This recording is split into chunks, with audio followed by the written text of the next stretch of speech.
السلام علیکم ورحمۃ اللہ وبرکاتہ۔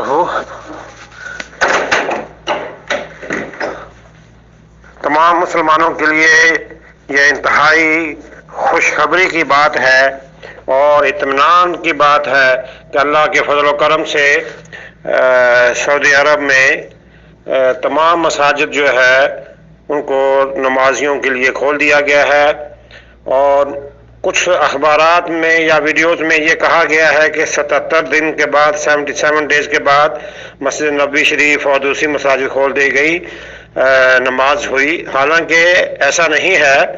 مسجد نبوی شریف اور خانہ کعبہ میں، مسجد حرام میں مسلسل نمازیں ہوتی رہی ہیں، نمازوں میں کوئی توقف نہیں آیا، نمازیں نہیں رکی تھیں، پنجگانہ نمازیں اور جمعہ بالکل ہوتے رہے ہیں۔ اس دوران صرف یہ تھا کہ عام لوگ جو ہے وہ نہیں آ سکتے تھے، جو سٹاف ہوتا تھا، جو ملازمین ہوتے تھے وہ لوگ ہوتے تھے، انتظامیہ ہوتی تھی، انتظامیہ کے لوگ ہوتے تھے، اس لیے نمازیں بہرحال ریگولر ہوتی رہی ہیں۔ لیکن اب جو ہے وہ تقریباً 70 دن کے بعد جو ہے کچھ کم و بیش دوبارہ جو ہے اس کو عام لوگوں کے لیے بھی کھول دیا گیا ہے کہ اب مسجد نبوی شریف میں اور مسجد حرام میں عام لوگ بھی جا سکتے ہیں۔ تو یہ مسجد نبوی شریف میں آپ آج مورخہ 31 مئی 2020 کی فجر کی جو اذان ہے وہ سماعت کر سکتے ہیں، اور یہ جو ہے نمازی بیٹھے ہوئے ہیں نماز کے لیے، اور پھر یہ نماز کا منظر ہے، بیچ میں فاصلہ رکھا گیا ہے، لوگوں نے اپنی جائے نماز بچھائی ہیں، قالین ہٹا دیے گئے ہیں، اور یہ مسجد نبوی شریف کا جو توسیعی حصہ ہے، نیا حصہ ہے، اس میں اس کو کھولا گیا ہے نماز کے لیے، عام لوگوں کے لیے، جبکہ جو پرانا حرم جسے کہتے ہیں، قدیم حرم جو ہے، اور جس میں ریاض الجنہ اور اس کے ساتھ ملحق جو ہے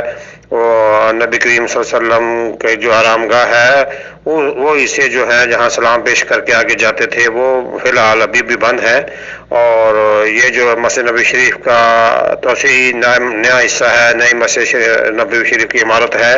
اس کو عام لوگوں کے لیے کھول دیا گیا ہے۔ یہ آپ دیکھ سکتے ہیں کہ حفاظتی انتظامات کے ساتھ لوگوں نے ماسک پہنے ہوئے ہیں اور اپنی اپنی جائے نماز لے کے آئے ہیں۔ جو جائے نماز لے کے نہیں آیا وہ فرش پہ نماز پڑھ رہا ہے، اور چونکہ قرآن بھی اٹھا لیے گئے ہیں اس لیے لوگ اپنے موبائل پر قرآن پڑھ رہے ہیں۔ تو دعا کرتے ہیں کہ اللہ تبارک و تعالیٰ جو ہے مکمل طور پر اس کرونا وائرس کی مصیبت سے سب کو نجات دے، اور تاکہ یہ مساجد جو ہے مکمل طور پر، کلی طور پر سب کے لیے جو ہے وہ کھل جائیں، سب لوگ پہلے کی طرح بآسانی نمازیں ادا کر سکیں اللہ کے حضور۔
Allah